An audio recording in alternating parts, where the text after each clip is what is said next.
Welcome to Afterlives with Cooney, in which we discuss ancient Egyptian history and society, along with a variety of other topics related to the ancient world, as well as relevant current events that we think will be of interest to our audience.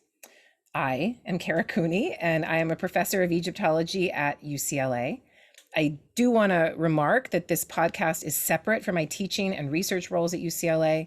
Throughout my career, and especially in recent years, I've become active in communicating with the general public about the history of the ancient Egyptians through my lectures, interviews, social media, books, and guest appearances on podcasts.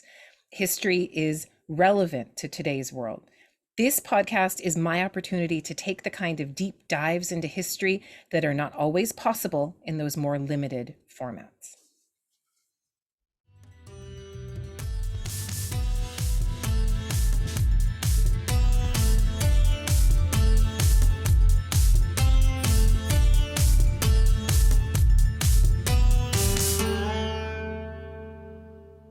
Hi, I'm Cooney, and welcome to our first ever podcast in my garage with tools and things behind me and paintings and my son's drum set. So welcome to the fantasy that is Los Angeles. I'm here with Jordan Galzinski, and we're going to be talking about all things ancient Egyptian, all things human social systems. I study a lot of different things. I study gender and power. I study coffin reuse. I like to look at the way ancient worlds are reflected in the modern world and how you can see between both, which seems to piss a lot of people off. So we'll be touching a lot of third rails in this podcast and in these discussions. Yep. And you may know me by books that I've written, like When Women Ruled the World, and before that, The Woman Who Would Be King. And I have a book coming out soon called The Good Kings: Absolute Power in Ancient Egypt and the Modern World, which is touching all kinds of third rails. So that'll be fun. Which will be the focus of later episodes. Yes. But let's hear from Jordan. Hi, I'm Jordan. I'm an early career scholar here at UCLA, working with material culture, the oh so sexy topic of fashion. We'll probably touch upon that at some point in a later episode. But we're here to talk to you about, a variety of topics, including the latest academic Twitter drama, the latest trends, what's going on in current news, bringing the past to life. All this stuff isn't happening in a vacuum where, all the history has an afterlife. And that's why it's called Afterlife. So let's see what we can put together. So the topic today, Jordan, is yes. What?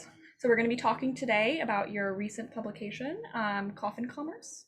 So haven't, you should buy it. It's a really great book.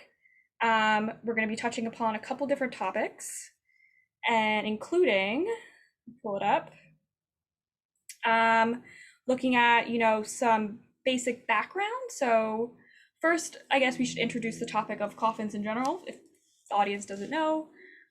When do we see, when we think of ancient Egypt, we think of maybe pyramids, mummies, things like this, but coffins are one of the most ubiquitous pieces of material culture that we have, preserved for us. So how do we work with this material? I guess taking a step back, when do we first see coffins appearing in ancient Egypt? Is it through... Can I start with something else first? Yeah. Okay, so I want to start with a dissertation defense of a student who will go unnamed, not because her dissertation is bad in any way, but because there was a professor in that defense who said, and I can't do the accent because I'll give away who the professor was.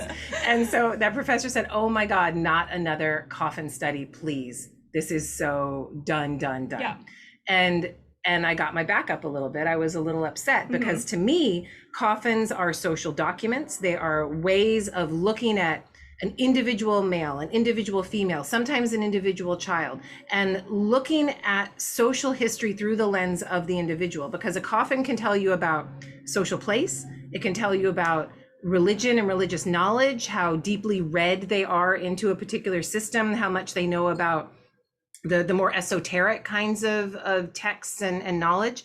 A coffin can tell you about trade in the world generally. It can tell you about crisis and collapse, because I study coffin reuse. And if you're taking grandma out to put in mama, then something's wrong with your economy because you don't have access to resources to make a new coffin.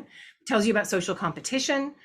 There are all kinds of things that you can learn about coffins. So coffins are means of looking at people. And that's why coffin studies, in my opinion, are so incredibly important. And that's why I give it the, I don't know, my whole damn career. So, yeah. So for your recent book, for Coffin Commerce, you're looking specifically at coffins from the Ramesside period, which is spanning rough dates. We can 19th, 20th dynasty, rough dates. Oh, please do it for me. You know I hate dates. I'm not good at dates either. We'll put them in the episode. The episode notes will have all the dates. You can check. We'll put sources and dates in episode notes. But, you know, post King Tut, post Akhenaten, Ramses, Seti, Ramses. Like late 13th century BCE late 13th. to around 1000 yeah. BCE. If we're gonna do dates. And rough dates.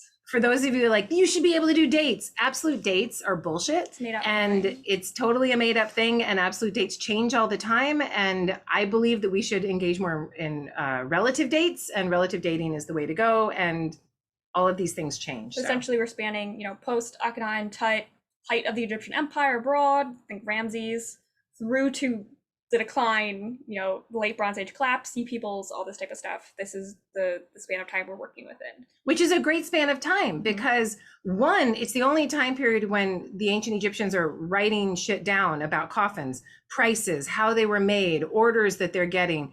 You don't have any things written down about reuse, but they're actually writing things down about coffins. So I get receipts and workshop records and all that kind of stuff. And second, it's a time period when you see like a big rise in purchasing and then kind of a collapse. So everything's going great in the days of Ramses II, Ramses the Great. Everyone's able to, well, not everyone, the top 5%, because only 5% of people get a coffin. Don't forget that.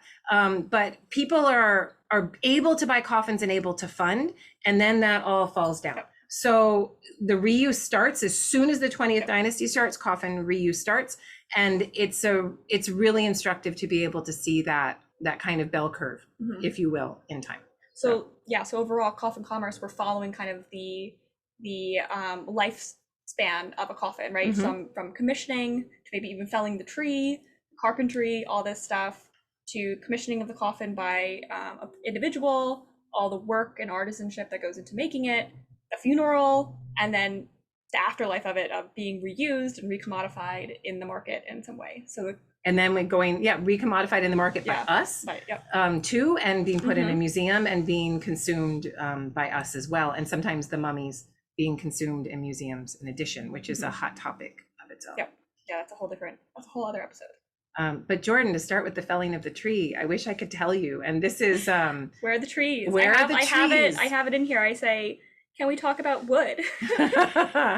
Cedar symbolism. Well, these 19th and 20th dynasty coffins, only one out of about 100 is made out of cedar. Which is the one you mentioned. Henut-Mehi. Yeah. Henut-Mehi, whose set is in the British Museum, and you can go and visit her. I don't know where her mummy is. I don't think her mummy's in the British Museum, but her coffin set is.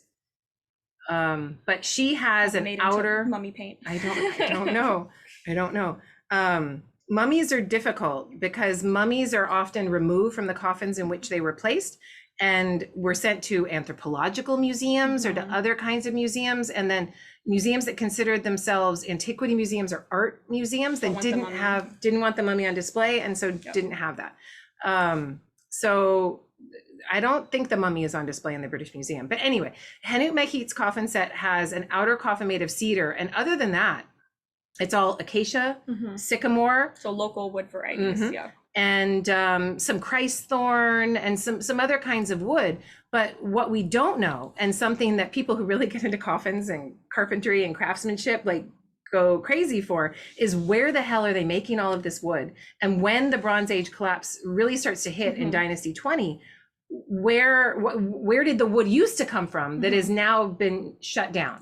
And there are ideas that come from texts of much later, like 25th, 26th dynasty and into the Ptolemaic time period, of stands of trees, cultivation of trees, mostly in the Delta.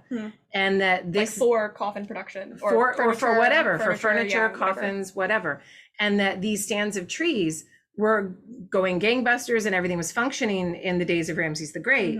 Then you get civil war at the end of the 19th dynasty, which would have shut all of that down. And you get all of the other Sea Peoples invasions and other things in the 20th dynasty. And so the trees, either the stands are burned. Well, I was wondering too if you use the trees for, armor, carry a tree, like weapons. You're not making furniture anymore. You need to use it to make weapons and bow and arrows and javelins and all these things. And boats. The other thing, boats, yes. The other thing to keep in mind is that the Bronze Age collapse is this large social problem that the ancient Egyptians are dealing with. And it is, you're marshaling the wood towards other things, but also there's big economic shifts. There's grain inflation, which means the ancient Egyptians aren't able to grow their grain the way they were before. So if they're not able to grow their grain the way they were before, then their cultivation of these trees is probably going to be made problematic as well. Yeah. So wood is an issue, and lack of wood is where were the trees? This brings up another interesting point, which is that most of the work that I deal with and so many other Egyptologists deal with is from the South, because in this time period, the 19th and 20th dynasties, the South was kind of in a kind of cocoon, right? Where if the Sea Peoples invasions are coming, or the Libyans are coming from the West, Thebes is kind of able to circle the wagons and keep themselves safe, and able to continue their society, their temple institutions, all kinds of things are able to keep going in the Theban region. And in the North, it's a different question. So much of the evidence comes from the South and not as much from the North. See that common, I think, through a lot of people's research, my own included, where it's all Southern Theban, because it's what we have left. So well, environmentally, even if you compare Thebes and Amarna, right, which are not that far away. Amarna is practically Cana Bend. It's a little north of it, but it's practically there. But it's so much more acidic in the ground. Soil. The coffins don't last. They don't survive. Whereas you have coffins from Thebes that are 3,000, 4,000 years old, survive perfectly in the ground, directly in contact with the ground with no problem. So it makes me, while reading through this, I kept thinking like what was going on other places, like presumably there's these workshops also happening at Memphis in the north, and thinking about how many coffins are made per year and how many tombs are commissioned per year, and what was going on in the north. Was it a similar higher level of production, all these types of things, and thinking about you have just such a skewed little picture that we latch on to. I do have an article about the northern coffins, which is in a Festschrift. A Festschrift is a German word for celebration writing, which means that when somebody retires, you put together a book of all of their different interests, and people submit articles based on their different interests. And I have an article about northern coffins of the 19th and 20th dynasty that is in the Von Walsum Festschrift. And you should be able to find that on my webpage, but we'll put that in the show notes. Yeah. I want to take it back a step. Again, talking about objects and how we study objects in the past. So you start off Coffin Commerce with saying that, Egypt is best known for its stuff and its obsession with stuff. It's like, is this an innate human thing that we like to hoard goods, right? Like what other animal do we know, like, hoards goods like we do? It's what makes us human. Our obsession with stuff. And even as hunter-gatherers, we would adorn our bodies and take the stuff with us. Neanderthals, even pre-human, pre-modern human. Leave stuff in places, come back to that stuff. I'm not saying that chimpanzees and gorillas don't use tools. We know now that they can. And I think even, I don't know, there are other, like, I think bees use tools or something. There are some insects that have been known to use tools. A lot of birds. Not an entomologist. Birds use tools. We shouldn't talk about animals. Let's keep to humans. I'm going to get myself into trouble. But it is a quintessentially human thing. And the stuff part, I think this is really interesting because it makes Egyptology what it is. That it makes it much harder to do what we do because of the amount of stuff that we have to commit to memory, to know where it is in a museum, to know how to date it. This statue dates Amenhotep III, early rain or late rain. Oh, I can tell by the big eyes that it's late rain, which style exactly. And what temple was it from? And these kinds of things we can actually discuss. But that's because Egypt's geography preserves the stuff, particularly the Theban geography, but the Saqqara geography as well, and that's in the north. If you have a climate that can preserve the human flesh of the body, that will help a culture invent something like the mummy. You don't have the mummy in Italy or in Mesopotamia or Greece or ancient China. Actually, ancient China you do, but yes, but often mercury. Yeah, it's different preservative process. Yeah. Yes, but this kind of geographic impetus to create is very interesting. So the stuff, the idea that the ancient Egyptians were hoarders. Oh, firework!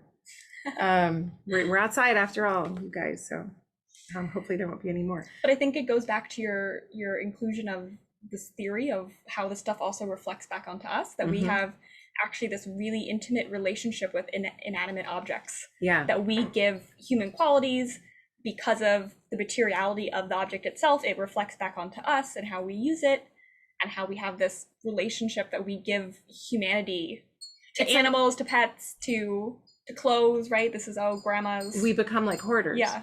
And it's an albatross. Sentimentalness to everything. It's an albatross around our own necks, though, because as you know, if you go and talk to an archaeologist who's working in ancient Greece or in Mesopotamia or ancient China, for the most part, they're working more with theory. Yeah, they don't have the stuff. They don't have the stuff.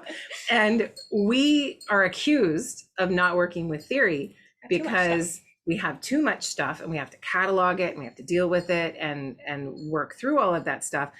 It's now very fashionable to work with theory, but I noticed that in a lot of the scholarship, people pick a theory as if it's brand new and then present it in article X, Y, or Z in concert with a whole lot of stuff.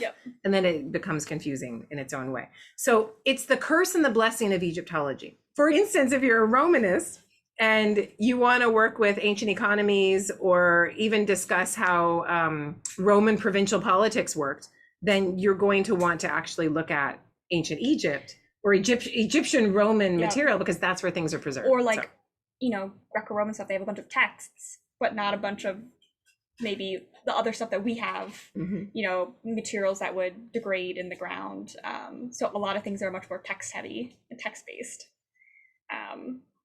Versus we have everything. Yeah. So stuff is a big thing. It's curse and a blessing.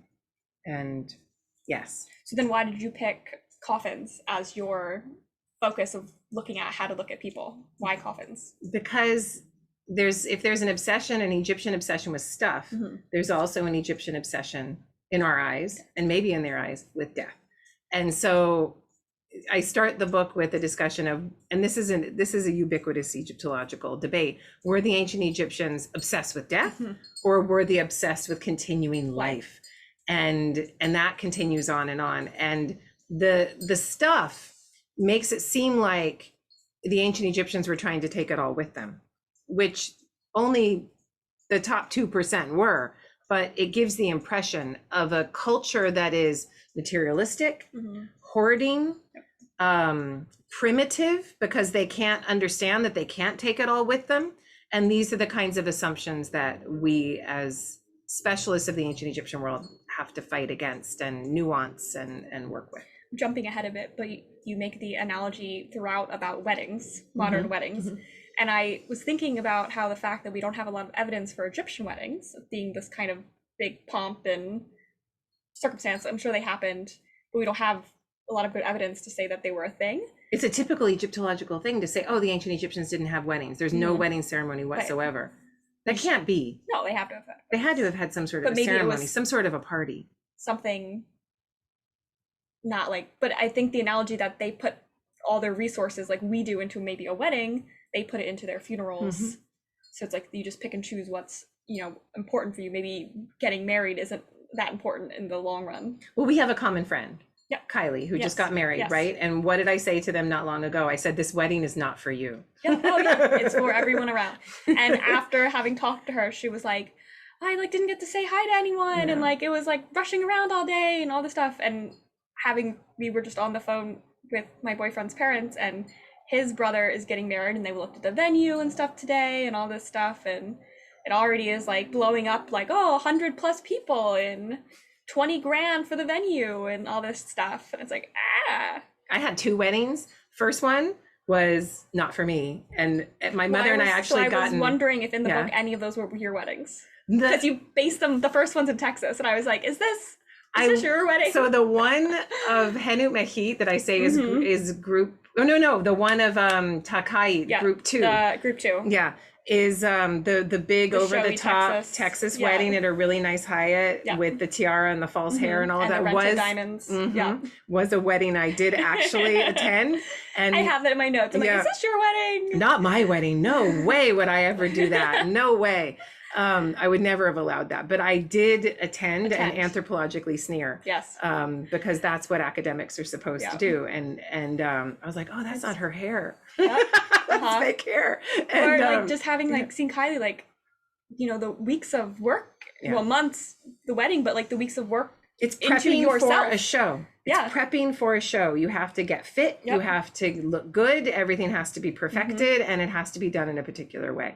And the photographer rushing them around to take photos and document everything, really, you know, thousands upon thousands of photos. So in the book, if you're a little confused, let me be clear that I compared different groups of coffins to different types of weddings. And I have 4 different groups. And the top one is like the richest of the rich. And I did a Pierre Hotel in New York. We did Pierre Hotel, where it's like, if you know, if you know, where this, you know, the designers, you have to be in the know to know, oh, that's Louboutin, or, you know, Louis Chanel. Vuitton would have been too gauche, that was probably. Because it's too much. Gauche, It would be somebody it's up and coming. Something that you just know.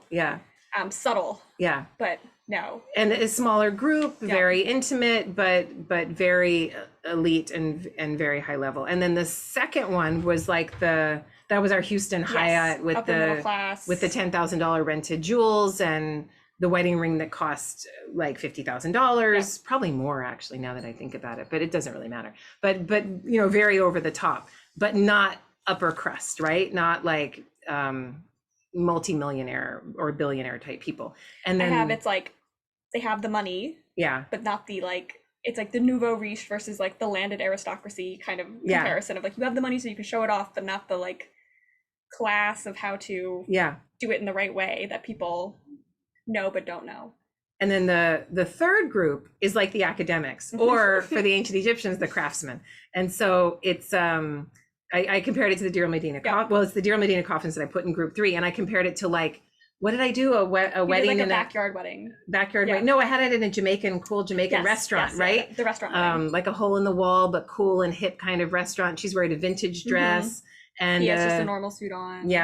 Vintage ring, all of these things, normal suit, and just tried to do all of the details. And then the fourth group were the coffins that are pieced together from like 100 scraps of wood that are really crappy. And I compared that to the Baptist wedding in the church basement. That was done with like punch and cake. Afterwards, punch and cake, and then you're kicked out after an hour and a half. But so this is still like the top 5%. Yes. So I think we get, you know, looking at this stuff, we think, oh, middle class, and like that's most of the population, but it's still, even being the kind of shotgun wedding, that's still the super, super rich. Most ancient Egyptians were buried in a palm rib mat or some simple textile, put into a group tomb and buried. Would they even have a tomb? Yeah, I don't, maybe directly into the ground, but some sort of communal space. Is it a tomb? Is it dug into the ground? No. What do you even say is a tomb? So we're really talking about the top 5%. And then I separated that top 5%. And when I submitted the book for peer review, I had 2 peer reviewers come back, and one said they loved the wedding analogy and it was just great and it helped them to understand what was going on. And the second one was like, you really need to lose this wedding analogy. It's too modern and it's. But I think, I think it worked. You have another analogy with the kind of military industrial complex. What did you think of that? Comparison Deir Medina. So I think certain nuances work, but if you take it holistically, it doesn't. But the way you use it works, with saying that, you know, there's these groups of people who are attached to the state, just like there's, you know, the military, and then you have kind of private contractors who can be contracted in by the government to make things for the government. And that they're kind of secluded, they have to have top level clearance, all these things. I liked that analogy. But then I think saying like Egypt is a military industrial, I think people could take it, you know. Well, when you think about it that way, though, what is ancient Egypt using as their primary weapon. And I talk more about this in my book, Good Kings, which is not out yet, but that primary weapon is an ideological propaganda that gets people to believe that if they don't believe things a certain way, do things ritually a certain way, believe that their king is their divinely inspired Lord and Master, that something bad will happen to them. And so it's a weapon. To be part of that. It's I want a coffin and I want a tomb. Why do you think the ancient Egyptians, when they invented the pyramid texts, didn't let people have them? They wouldn't write it down at first. Yeah. And then when they did finally write it down, everyone started to grab onto that. They're like, fine, we're going to create something else. And in the Middle Kingdom, you don't even have any evidence of the kings having their own funerary text because they kept it so close to the vest. And then in the New Kingdom, they invented Book of Earth, Book of Gates, Book of Caverns, because they needed new stuff. Confusing even for us. Yeah. By the New Kingdom, it's like an explosion of, because they needed to have new awesome shit and to use and create and manufacture different weapons. So yeah, I'll stand by that analogy. But yeah, I was like, I had to think through this more because I liked the comparison of like the state versus contract work. I think that was super appropriate for Dear Medina, and that's not something that's until I feel like your work and pretty recently that people were talking about that Dear Medina that was okay for these people. It was expected for them to be doing side work. Yes. And that it wasn't something they were like sneaking around doing, right? Like back channel. It was just, if they got done their state work, they were allowed to do other stuff. So in my first book called The Cost of Death, which is an academic tome that nobody should read, and it's like 600 pages long and but I think difficult. This book is a good. It is. It's the short, really snappy version of that book. Yeah. But in that book, I argue for something called the informal workshop, which I kind of mention in this book, but maybe I don't call it that, where you work for the state, but then on the side, you can work for an elite, a vizier, a treasury overseer or something, and make a coffin or tomb for them and have side work. But the other reason I like the industrial the complex analogy is because we as Egyptologists have this argument back and forth about how free Deir el-Medina people were they watched over? Did they monitor their comings and goings? Were they able to come and go from the inundation lands out into the desert? How did this work? And it's useful for me because people who work in the military industrial complex, from what I have seen, work for a private contractor or for the government, but they're controlled in ways through sometimes lie detector tests or sometimes just figuring out how they might be vulnerable, how they might be, what's the word, Jordan? When you're, Remy, what's the word? Compromise. Thank you. Looking for how you might be compromised. And the Deir el-Medina people, they try to make sure that they can't be compromised and that all of their money is coming from the same people to whom they're also meant to be loyal. And that back and forth in terms of patronage was exactly what I was going for with that analogy. And presumably the people that they're doing their like side hustle for are still people within that community, right? They're not shipping out their business to, so we have evidence for. There's argument that these Deir el-Medina craftsmen were going all the way as far north as Saqqara to work in tombs up north. I don't know if I buy that argument by Alain Zevi, but if they did, it would have still been in an elite framework that would have been the same level of patronage. So it could work. Yeah, I like that. So this kind of brings me to this idea where, how do you, when you were working through all this material, how did you quantify? So when you're going through the different groups, right? High elite, kind of more middle elite, lower elite, and then the have-nots of you don't get a coffin. How do you quantify, what's nicer? You, in looking at these coffins, you say, oh, Egyptian blue is really valuable, but when I believe Takat uses it, it's like overdone, and everything else, the quality like so otherwise much Egyptian blue is totally gauche. Yeah. So, and then versus, Hennet Mehit, where it's like very nicely done, the sides are done. How did you get to this, idea of what's prestigious, what's valuable, besides the inherent value of these materials? This was really hard because as archaeologists and anthropologists, we're trained not to make value judgments about quality, and yet I was writing this dissertation at the National Gallery of Art in Washington, D.C., where everything is about quality. where you only get on the wall of a museum if you're a Matisse or a Van Gogh, and otherwise forget it. You're not going to be on the walls of a museum. You're also only on the walls of a museum if you're a white male, but that's a different thing. But so I had to use those two things together and understand that a coffin, even if it's crappy and it looks awful and it just has a face and it's just not well done and it's pieced together from many pieces of wood, it can still be functional. It can still work. So you bring up the offering bearer, the Middle Kingdom, like you have the beautiful one with her like pleated dress, and then we have the kind of ones we find in maybe lower elite tombs that aren't as pretty. We can make these value judgments, but since they work the same, like we're taught that they're functionally the same piece, then why do we even need pretty things at all? Because you can have the crappy one and it still functions as your offering bearer. Like, why do we need the pretty one? Because the funeral is not for the dead. The funeral is for the living. The funeral's for the living. The wedding is not for those getting wed. The wedding is for the people giving the bride away. It is meant to manufacture social status. So yes, it's functional for the dead. Doesn't matter. Give the dead whatever they need.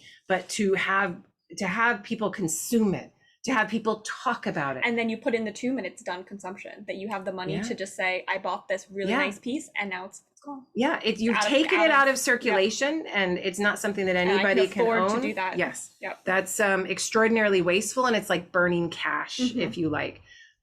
So these coffins, I mean, if you're gonna do it with coffins, which was your original question, how do I do that? I look at all kinds of things, and it's a really complicated way of working, because I have to look at the wood, how many pieces of wood they're using, how the wood is joined together, what kind of plaster is being used. If it's a crappy mud plaster, or we have a nice white gypsum plaster over the surface. Then when we're talking about the decoration, is there plaster relief or not? That's super time consuming to do plaster relief or inlay. If your inlay, is it glass or is it something else? Every private coffin I've looked at for the 19th and 20th dynasty is only glass, is not precious stones. And then when you get to the draftsmanship, what's the quality of line? Do you have just one same brush? We're just using all the same brush. That's easy. You just take the same brush, put in different paints. Is it many different colors of paint where you have to switch out the brush and it's more time consuming? I do red, then I have to do blue, or you bring over the red guy, bring over the blue guy, however it's done, if it's done in community or by one person. And if there's variety of lines, so some thin line added after to give those added details. And human beings know quality when they see it. But it comes from years of you looking at these coffins and you can pick. I think everybody knows quality, even if we don't know how to. I would know what a Balenciaga dress looked like, but you would know. You would know that's expensive. Even if I didn't. My eye always goes towards the expensive thing. I always pick it, and then I'm like, it's too expensive. But we all know it. We know how to view it. We know what symmetry is. We know what balance is. We know what a master craftsman hand looks like. And I say craftsman on purpose because we don't have any evidence for craftswomen. That's Jordan's work for fabrics and weaving, where you actually do have craftswomen, but not in this world as far as we can see. So it's a tough push and pull between quality on the one hand, me grading it. I grade it in a way, and functionality being there for any piece, no matter how crappy it is. Is there any accounting for personal taste? Or because I always come up with this in my own work, if there's like any personal preference taking a role. And then I'm always like, no, because we're looking at things so holistically, we're taking like large data sets that we can kind of take out the idea of some personal taste, and that they're kind of under the whims of whatever the presiding fashions of the time are, acting upon them, being in their social group, this is really hard. But also, like, someone has to be the mover and the shaker to be like, oh, we're now going to do antiquote coffins and not rectangle coffins. Or yellow coffins instead of black coffins. Or now we're going to use this new pigment that's really expensive. And which you get with Roman period or Ptolemaic, all of a sudden they've got this purple stuff going on. You're like, where did that come from? My husband and I are watching the show. We've actually watched it and have watched episodes twice now, called The Great Pottery Throwdown, where Keith, what's Keith's name? Reimer Jones says it has to be fit for purpose. And so if something has the bathroom or anything, they have to make a sink, they have to make a pot, he's got to be fit for purpose. And coffins have to be fit for purpose. And that means you can't have a whole lot of moving and shaking going on. It's got to be You can functional. only do so much within the boundaries of still having a functional coffin. Even if it were just the ritual itself, you've got to do that ritual. I grew up Roman Catholic, right? To make Jesus get into that bread, you've got to do it this first, then this second, then that third, and you have to do it in the right way, or he's not going to get into the bread. You're not going to get your communion wafer. You're not going to be cleansed, and all of these things won't happen. Magic must happen in a certain way. It has to be fit for purpose. The box has to hold a body. Yep. So there's only so much you can do.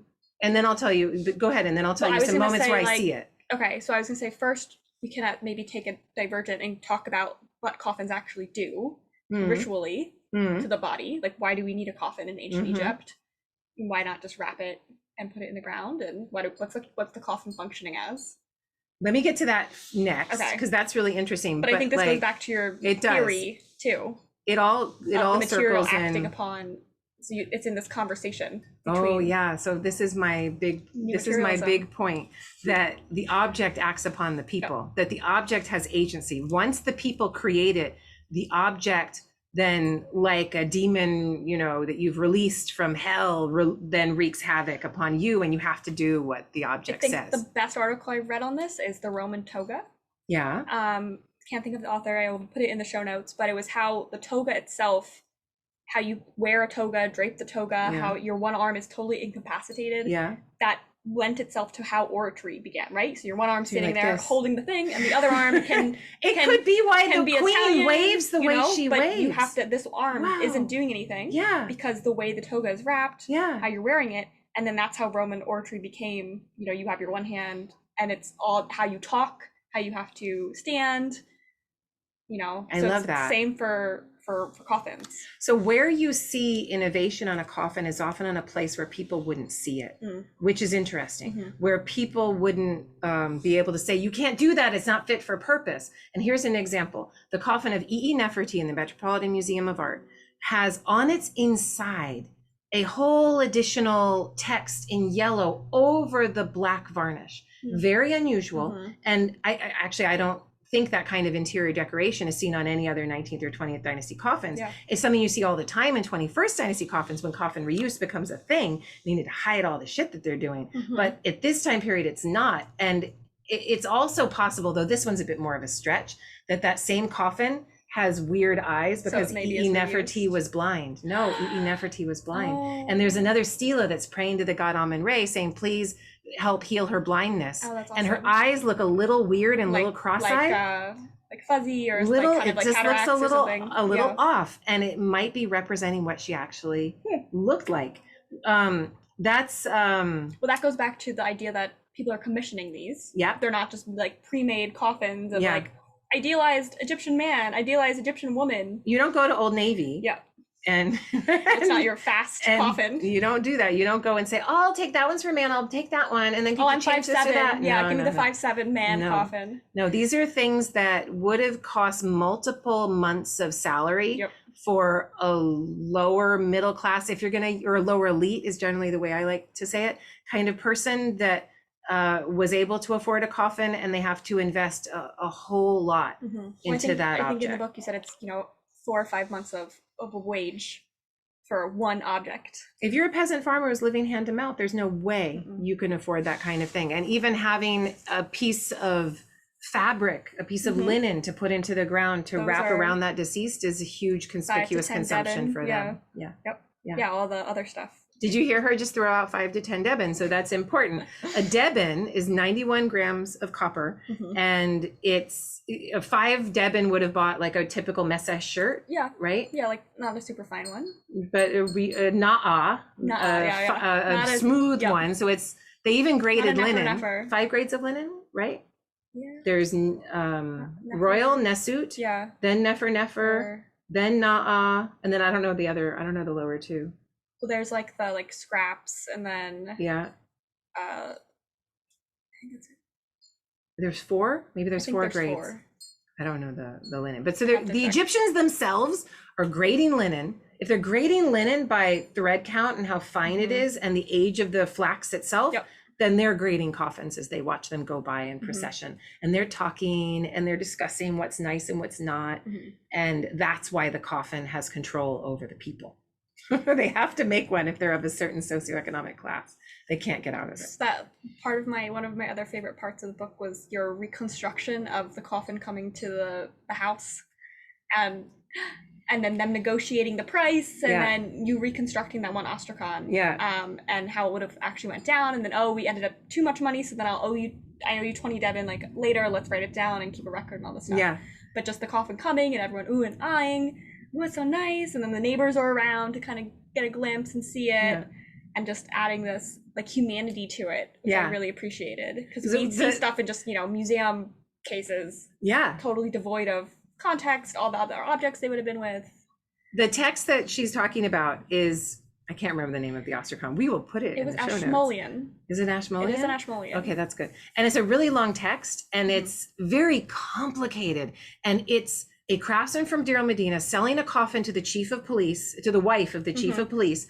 And it's the most complicated transaction where there's linen involved, there's bunches of vegetables, there's shoes, there's some livestock thrown in, actual copper. All like 3 or 4 other people come into the exchange. Stuff. It's very complicated. And so I'm like, how would this have worked in real life? And I set up a whole haggling sort of village life to try to add, as you say, some humanity to the situation and figure out how that might have worked. It's great, because so many of those economic documents from Deir el-Medina are just like, they're so dry. Like, what do you do with them? But if you think about, these are, you know, records. There was a reason they were making a record, a document, keeping a receipt of something. But that's the kind of shit we want to know about ancient people. Like, everyone's like, how did they go to the bathroom? I'm like, I actually don't know. I know for the Romans with the sponge on a stick, but for the ancient Egyptians, I actually don't know this. Don't they have toilets at Menet Habu?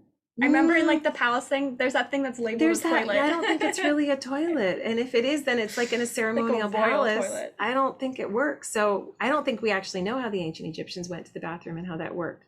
And if they had like little chamber pots and things like that. Wow, we went off on a tangent with that one, but it's interesting, right? So those are the kinds of things we want to know. But when somebody buys something in a closed society, it's like, what'd you buy?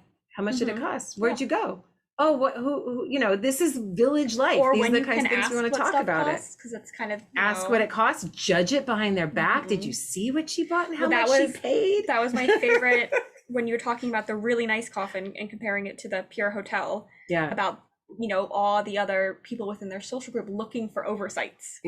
So everything is covered and done perfect, right? Because the neighbors, the people who are attending the funeral, they're looking for, oh, where was it messed up? And where did they, you know, take the maybe cheaper route? And you know, where the other one from group 2, it's like, you just like, let's throw Egyptian blue all over it and say like money, money, money. It'll the rich people would have been like, ugh. That's why Nouveau Riche are known for putting gold all over everything and making it as ostentatious as possible, because it impresses people who don't have any sort of education to know more than that. So it works in coffins too. And Egyptian blue is a glass. It's a frit that's ground down and put together with a binder. And it's a high cost pigment. It's a multi-step production pigment. Yellow ochre, red ochre, you just pull it from the desert. Yeah, it's far away, but it's easy to get.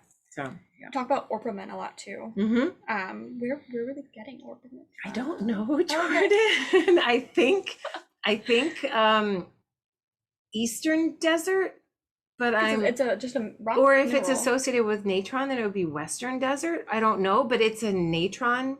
I think it's a natron associated thing, but it's arsenic. That's say it's and so if it's arsenic, it's mercury. It'll poison you, and you wonder if the craftsmen who worked with these orpiment pigments actually did get sick. They must have. If they reached a certain age, we don't know the answer to that. And working with coffins that have been overly cleaned so that the varnish is taken off and the orpiment is right there visible on the surface, it's not necessarily a safe thing. So I've been around a lot of orpiment, but most of it is covered with varnish, which I think is grown a rather third safe. Year yet. But I have to look where orpiment is from. So we'll look it up and think about it.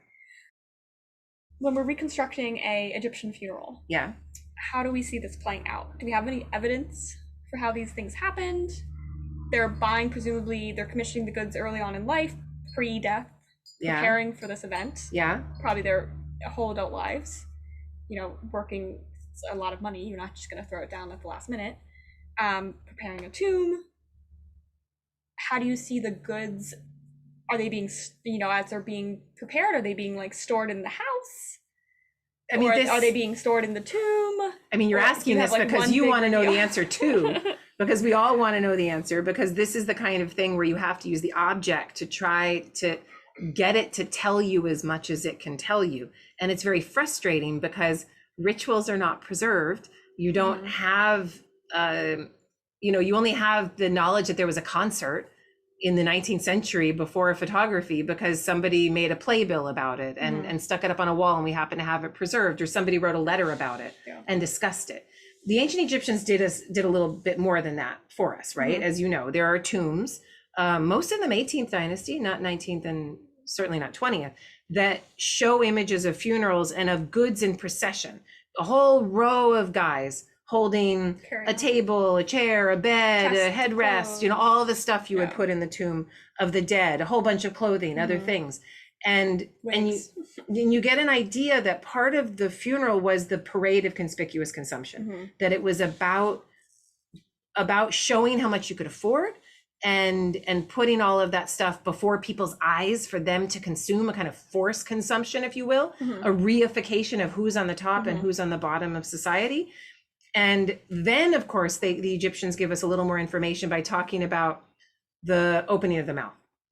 So you get these, mostly again 18th dynasty, you get all of these little cartoon scenes of step 1 of the opening of the mouth, use this implement, step 2, use this implement, step 3, use that implement, touch the eyes, touch the ears, touch the nose. And so you get an idea that the coffins and the mummy were manipulated, opened, taken out, stood up. And so after they passed by people, then they were displayed in some sort of a high place with an audience down below, maybe. Music. Something. Some music, wailers. We know that they were paid performers for rich weddings. And this was very much a show. It was a party, and it was put on by the living, by the family, so they could make sure that their social place was reified. And if you think it's all bullshit, then please just have a wedding and get married and watch your family members freak out if you're not doing it the right way, according to them, how they want it done. And all hell will break loose. These things are a big deal. And since you just touched upon the opening of the mouth, I think we can go back to maybe talk about how coffins are used as like transformative machines, newt as the womb, all these different ideological this is where coming at play. As you know, this is where Egyptology usually goes, right? This is texts and the magic. The text, the magic, they don't go into the social discussion as much and get as anthropologically cynical about it. They instead take the Egyptians at their word and make it about the ritual and say, this is why coffins are there, for the ritual, for the awakening of the dead. And that's the primary purpose of it. And that's why we think that the dead do bury themselves, that the dead planned out their own funeral, that they had it all figured out. When really, I would argue that a lot of that transformational aspect, while it's important and is the raison d'etre in many ways for the piece, it's secondary in terms of the show. But in some ways it's like, well, then why do they have to do it right? Why does the text have to be right? Why does the magic have to be right? You could argue that yes, it's because if you don't do the magic right, it won't happen in the way that it's meant to, but also people will talk. I was gonna say, they would know. Like, they didn't do the opening of the mouth. It's like when at a wedding and they skip something, you're like, it's not done right. The cutting of the cake scene. People are gonna talk. They didn't have a first dance. I was gonna say, they didn't do it the way that it's supposed to be done. And someone will say something like, why'd you decide not to do that? So what most Egyptologists have focused on is the Book of the Dead text. Which chapters have they chosen? Which selections of chapters? What does that mean? Oh my God, they selected this chapter part instead of that chapter part, or they made a mistake here instead of there. You and I know that when we read some of these texts on a coffin, there's mistakes. They're copying them super quickly. They know that people aren't going to go through and read the Book of the Dead, chapter 151 on the type of on the side of the coffin. They're not going to do it. It needs to be there. And it needs to be performed, but it's not something that is primary. But getting back to that, the coffin is meant to be a transformational device that when you put the deceased into it, him or her, they will be transformed into the sun god, into Amun-Re, into Osiris, They are depicted on the lid with the crossed arms, and certainly by the 21st dynasty, but even before that in the 19th and 20th, as this Osirian being that has hands able to come forth from the wrappings and awaken again. The inside of a 19th and 20th dynasty coffin is this thick, black, pitch-like substance. Yes. Which you place the like dead that's a hot inside. Topic, right? Everyone's looking into all the goo and yes. what this black goo is. And a really wonderful article just came out in PNAS, we'll put that in the show notes, about this black goo or black varnish led by Margaret Serpico and John Taylor, two really good crack Egyptologists, about what's in this stuff, what are the different chemical components. And I'm not a chemist, nor should I be one ever, but I can talk about how this black shiny stuff is the only black I know of that gives off seems to give off its own light when touched by the sun. That you can imagine opening up one of these coffins and this thick shiny surface when the sun hits it, it's like the black is shining. That's huge. That's a big deal. Or in a dark tomb. Where you in a dark tomb with candlelight or lamplight, right? Lamplight.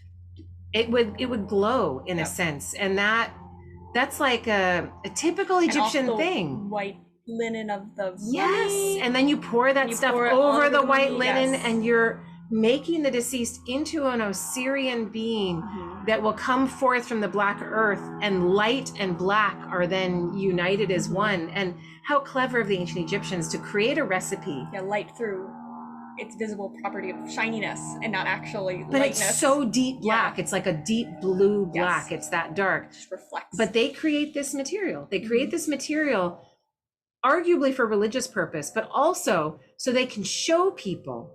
Oh, think of the first guy that had this black goo and was like, look at this stuff. And people were like, oh my goodness, why is it shining? How is the black paint glowing before me? This is extraordinary. And then you put the deceased inside of it and you pour all that stuff all over it. It must have seemed like the person inside was a divinity. And they had done that how? Materially. So then the materials have to be used again, because once you've set that bar, everyone's going to try to get to it and surpass it. And so the materials end up controlling us. Well, that just makes me think of, to add further credence to your, that the black is actually light. It's like Ka's outer coffin. It's covered in the black instead of the gold. The 18th dynasty, Khan Mary 18th dynasty coffin in Turin, Museo Egizio. Yeah, it's covered with that black stuff. And I don't know when this black varnish is first invented. I think it's pretty damn early. I think you could go back to Middle Kingdom, certainly. But when is the earliest black varnish on a coffin or on a funerary object? It really takes off in Dynasty 18. Funerary object would be... Funerary object. When do they start pouring this black stuff all over things? Do you have black goo on Middle Kingdom coffins? Or on the inside? The inside of Middle Kingdom coffins are painted. They're not covered with this stuff. And they're tilted and they have their masks on. Right? I think it'd be 18. It might be 18th when all of this stuff takes off. I mean, that's when you see it the most, when that conspicuous consumption really, it's possible that Middle Kingdom royal coffins used it, but we would never know. We don't have any of those. We would not know. So when you see it is on 18th dynasty coffins, and it's a special material. And so it's a weird thing though. 18th dynasty, they put it on the outside of the coffin so that in the light, that black is absorbing all of that light. They put on the inside too. And then in the 19th dynasty, or the end of the 18th, actually, and this is according to Aidan Dodson in a well-known article that we can put in the show notes, the yellow coffin is invented. And it's a way of showing that the deceased is solar instead of being only Osirian. So now we're putting the solar and the Osirian together. And it's all very religious, and it's easy to get caught in those religious weeds. But as we always say at UCLA, don't get caught in the religious weeds, try to fly above them and see them as social competition with different people, so that if black was the thing before, you want to make it fit for purpose. You want to make it functional, but you want to upgrade it so it's something that other people don't have. And the first owners of these new yellow coffins would have been seen as having the coolest stuff ever, and everyone then tried to emulate it, and it switched over fast. Similar, I guess, solution, right? Different solutions to a similar problem of how you're trying to represent some type of ideological process. Yeah. You're becoming Osiris, you're becoming Amun-Ra. But you can only do it in that way. You can only make that change if it fits the magical ritual and is fit for purpose. If it is, then it seems you can go a little bit crazy, like 21st Dynasty coffins. They don't just have 161 and 151 chapters of the Book of the Dead. They've got crazy stuff. Bases. Yes, and they've got things from Book of Gates. They've got things from Amduat. They've got all kinds of things. But why do you think that change? Why go from more, kind of to the 21st Dynasty where it's like, let's cover everything? That's institutional and it's social. And that is because when the 18th and 19th Dynasty coffins were being made, the institution that was appropriate and that got you the farthest was the court. So you connected to the king, and the king gave you stuff, and you were slavish to him, and you got awesome sarcophagi and other things from the king.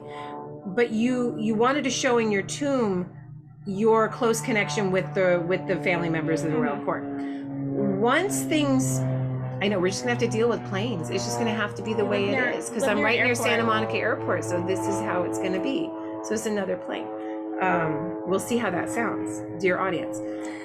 But when you switch to the 20th dynasty in particular, but a little bit of the 19th, and certainly the 21st dynasty, the institution that's keeping people safe is the temple. Yep. And everyone wants to show, oh, I'm a priest of Amun, and I can hang with the other priests of Amun, and I know this text, and I know this esoteric image, and I've been initiated into this level. It's like claiming that you're level whatever of Scientology or whatever interesting cult that you're a part of. Doesn't matter. We're all in cults. Me too. And if you're able to show your own level of read-in, the more power you potentially have. So it's like. And we're back, and we're gonna finish up the episode by talking about coffin reuse, which is a hot topic right now. I think Kara's favorite topic, perhaps. Maybe, at least right now. Maybe you're over it because you're writing the book, but I got to do it this summer. I got to get through it. It has to happen. But anyway. But so the last stage in Coffin Commerce, when we're thinking about the lifespan of a coffin, is its reuse and usurpation by other people. And I think, at least in maybe a more modern context, we think of this as something negative, right? That it's something that's not condoned. How do you see this playing out in ancient Egypt? Do you think this was totally okay practice to go into your grandma's tomb and use her coffin? Would she be okay with that? Is it a memorial in a sense, right? That you're using grandma's wood and grandpa's wood to make a new coffin? There's so many ways to look at this reuse. It's a really complicated topic. And the coolest thing about reuse is that one of the first instances I found shows 7 generations between the making of the coffin and the reuse. But that's I don't know, to me, it's that's beautiful, right? It's like using your grandma's diamond to, you've in a new setting. And the ones where I think they knew each other are mother, daughter, or mother, grandmother. And there it's closer. So then if you retain a name on a coffin, and there are 2 instances with names that I think could prove affiliation. Yeah. One is absolutely proved, and it's in the Met, and it's the coffin of Tabechnet Nani. Nani is the reuser and Tabechnet is her mother, and they're proved mother-daughter on their funerary papyrus. And so there you keep the name of the mother on the sides, and then you put the name of the daughter there up front and center. And it's a way of being married in mom's coffin, like an heirloom wedding dress or a ring. And I think that's absolutely on point. There's another one in the Vatican that's, who are the coffin? Mdidit is the older woman, and then the reuser is, oh my goodness, I can't remember. Ihi. I knew I remember. It doesn't matter, does it? But the reuser is Ihi. Mdidit and Ihi are both Libyan names. They're weird names. And when you look them up in Ranke's Personennamen, as we do, you see that they're Libyan names. And so I suspect affiliation there, and I suspect that they were reused on purpose for a female member from another female family member. But when reuse was new, and they were first doing it, I think that they wanted to wait an appropriate amount of time. They also had a whole bunch of coffins to take from, because if you have a family tomb, You have a family sepulcher and a burial chamber that's filled with coffins. You're gonna have dozens of coffins to choose from. You're not gonna take grandma's coffin right away because you know grandma. Yeah, you're gonna take great-great-grandma's coffin. So it's no problem. Do you know your great-great-grandmother? Any idea who she is? No, nor do I. And so it's easier to pull that coffin out, take the body out, make sure you bring a magician in or priest or somebody to make sure that angry dead don't come and get you. And then pull that coffin out and refashion it, replaster it, repaint it, update it like we would a kitchen or a bathroom today, and use it for the dead. And then the other key thing is that when I talk about reuse, some people get really upset and say the Egyptians would never do this, people wouldn't do this, this is not the way this should work, they would never. And I say, actually, this is the only moral solution. If the materials entrap you, force you to do things because the materials now demand certain things from you, then you now have no choice but to take any materials that you can get, because to transform your mother who's just died, you've got to have a coffin to do that in. You have to. So it's the only moral solution in a time period of stress and scarcity.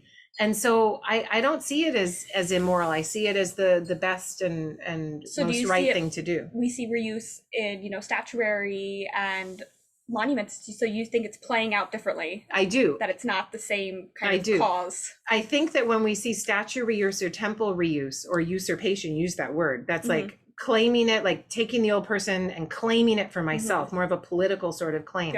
I think if we look at coffin reuse through that kind of lens, it's problematic. It doesn't work, because these rulers are not necessarily related to each other when they're reusing. Sometimes they are, sometimes they're not. Or they want to claim or they want to claim what they've done, right? So if they want to claim what they've done, or let's take Ramses II reusing so many statues of Amenhotep III, which is a pretty typical thing. When he's doing that, Amenhotep III, in my opinion, does not have a good reputation in Egypt, because he is the father of Akhenaten. He's the progenitor of all of the strife that happened at the end of the 18th dynasty, all of that social upheaval. He's the one that started all that Aten bullshit. And so Amenhotep III, when Ramses II took his stuff, they're like, no one cares. Please go ahead, take all of his stuff. So it's a way of erasing and claiming that you wouldn't do in the context of a family. You would keep that family member respected.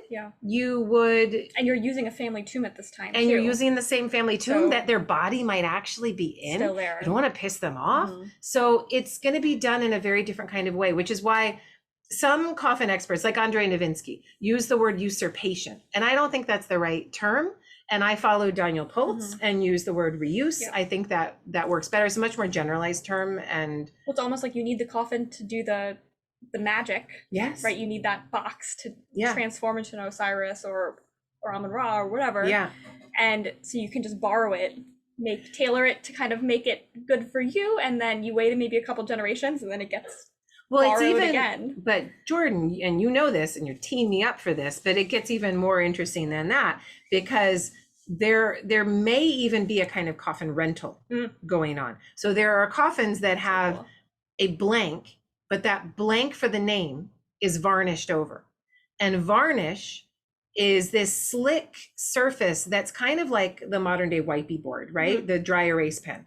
And so you could write a name over that varnish, bury the dead person, do the funeral, have the funeral, do all of the conspicuous consumption, all of the show with the mourning women and all of the stuff, and then take the body out of the coffin, put it in the tomb, take the coffin back so nobody sees it, and then with a damp cloth wipe it away over the varnish, and you're good to go. Post-funeral, do we need a coffin? No one sees it. No one knows. Right? The tomb's closed. No one's going in there.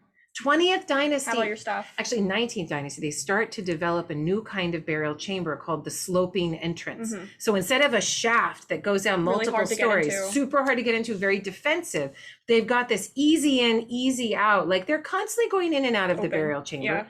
And so it's their family sepulcher that it has ingress and egress constantly. And you have to think of it that way. There are other defensive mechanisms, but the coffin. When we see less funerary goods in general, right? Oh, they 18th don't. to 19th, we're not seeing clothes and furniture and all this stuff. That's a brilliant defensive mechanism. If you put a whole bunch of clothes in your tomb, you better seal that shit up Yep. because everyone's going to come and take your linen. Sell it. Get some bed sheets of nice fine Yeah. thread count. You can make shirts out of that. You can make tunics. You can do all kinds of things. You do not want that stuff Sell just at the in your riverbank. tomb. No. That's an 18th dynasty time of incredible wealth. 19th and 20th, you can't do that. So the best defensive strategy is to make the tomb all about the religious containment, and that's it. Yep. But rent a coffin, I think, was a thing. Love that. I think it was a thing. Yeah. So Coffin Commerce doesn't talk about royal coffins. No, because there are so few royal coffins that I can really get at in terms of creation. I don't have texts that talk about how they were made. I certainly don't know how much they cost. But the biggest problem, you want to really know why, is because I can't get my hands on them. Because royal coffins, like, really, what do we have? We have Tutankhamun, we have the Tanis coffins, and they're really sarcophagi or metal containers. But the coffins from the Dir al-Bahri 320 cache are all stripped and so problematized from the amount of damage that's been given to them. It's really hard for me to do this kind of work with those royal coffins. But what we have looked at from, like, the UCLA Coffins Project, when we were able to go and look at stuff, are we seeing reuse? Or is it even just more complicated because they're bodies that have been moved to probably a non-royal coffin at some point, and these coffins are all bodies are being moved around, and most of the royalty can't even say it's their actual coffin. Most of the kings are put into coffins that are non-royal, that are renamed and redone and made into a royal coffin. Like a hole is sunk here and a uraeus is added, that cobra that's rising, and other things are added.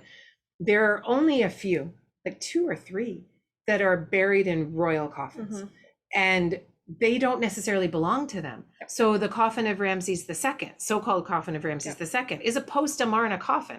Ramses II is 19th dynasty. This coffin is late 18th dynasty. And it's clear stylistically. You can just look at it and you can tell. It's a royal coffin. It's made of cedar. It's beautiful, but it's not Ramses II's. So whose is it?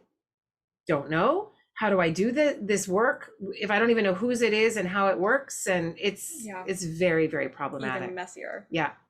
Coffin of Thutmose III is totally stripped on the outside and inside.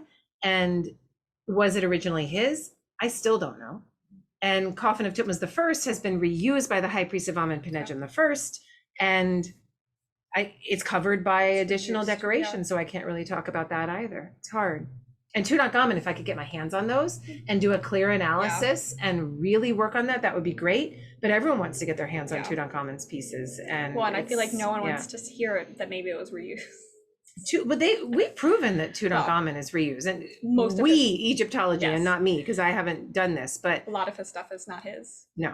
And if you're interested in this, look at Nicholas Reeves' work on Tutankhamun's mask in particular. And on the mask, the cartouche, particularly the one on the side of the shoulder where the mask goes over the shoulder, shows the traces of a longer cartouche and an older name. And the traces of the name Ankh-Khepru-Re are visible under the Neb-Khepru-Re of Tutankhamun. And who is that? Ankh-Khepru-Re is probably Nefertiti as co-king. And so I just told you that the mask of Tutankhamun is not Tutankhamun, so you better follow that up with a quick search in the show notes of the Nicholas Reeves article. It won't be the last time we put that one in the show notes. That'll be there all the time. Yeah. But so do you see, we talked about reuse being kind of, I'll correct myself, reuse being condoned, perhaps, as something that's, not people were doing like on the sly, as something negative. Well, perhaps for the elites, but then for the kings, do you think it's something else is going on? Or is there did you not want it to be known that you were reusing someone's coffin, or does the king have to get new stuff? And nobody talks specifically about reuse in a textual fashion. And there's only a few texts that kind of suggest something's going on. Like there's a text called Kansu Emhab and the Ghost, And this high priest of Amen is getting haunted by this dude, Kansu Emha. And the only way he can get him to stop haunting him is to give him a coffin set.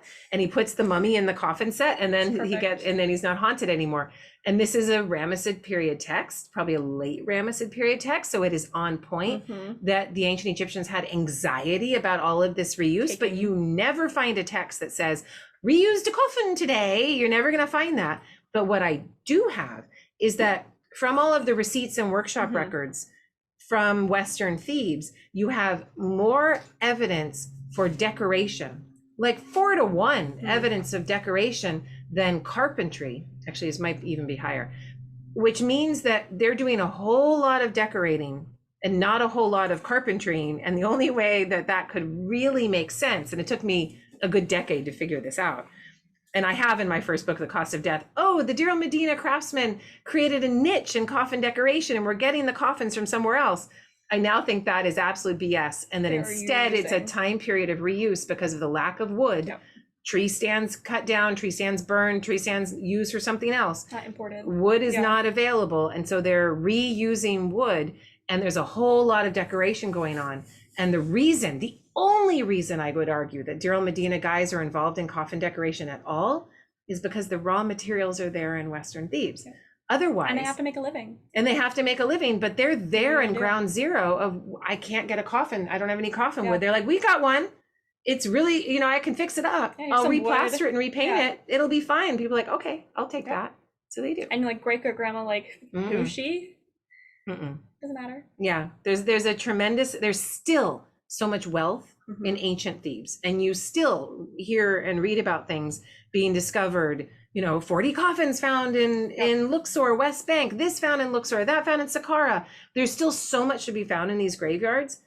And if you were a Deir el-Medina artisan who knew where all the tombs were, particularly the royal tombs, then you were sitting on top of the knowledge to just get bank vaults worth of fungible goods.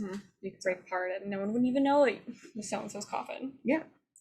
So if you're interested in more coffin reuse talk, Kara has a longer video on her YouTube page, so you can check that out. We'll put that in the show notes, and we'll probably do another episode on reuse at some point. It's my favorite topic, and I'm writing the book this summer. And I was just gonna say there's a new book at some point coming called Recycling for Death. So it's gonna be very picture heavy. We'll talk probably a lot more about that. So maybe we'll show you some of what we're working on, because we're annotating all the little different parts. Maybe I'll show it to you in process.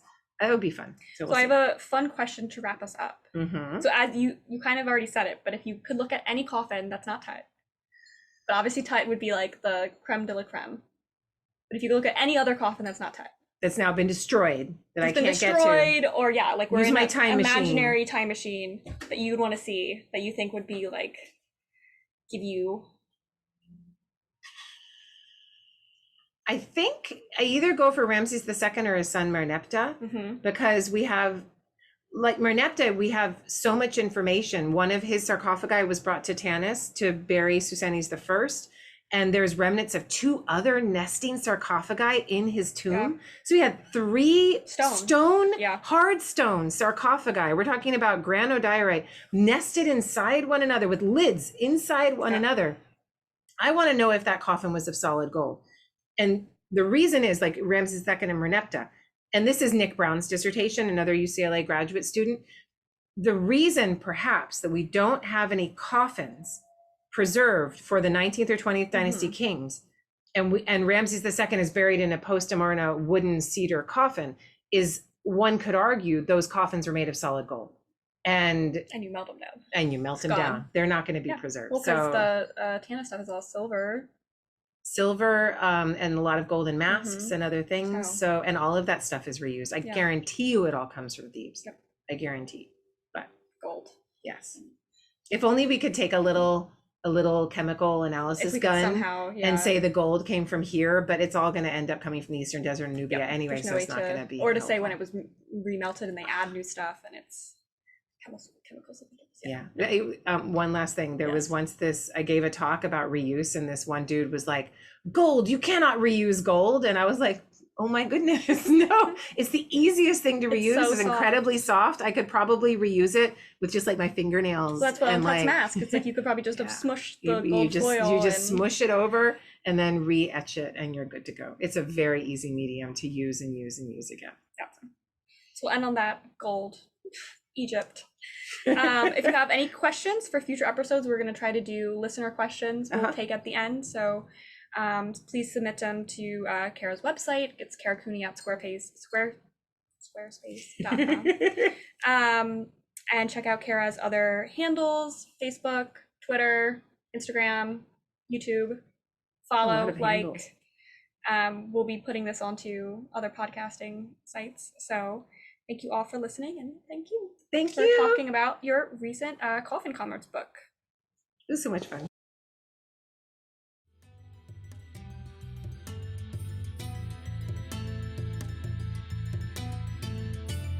Thank you to our listeners for your support and for subscribing wherever you listen.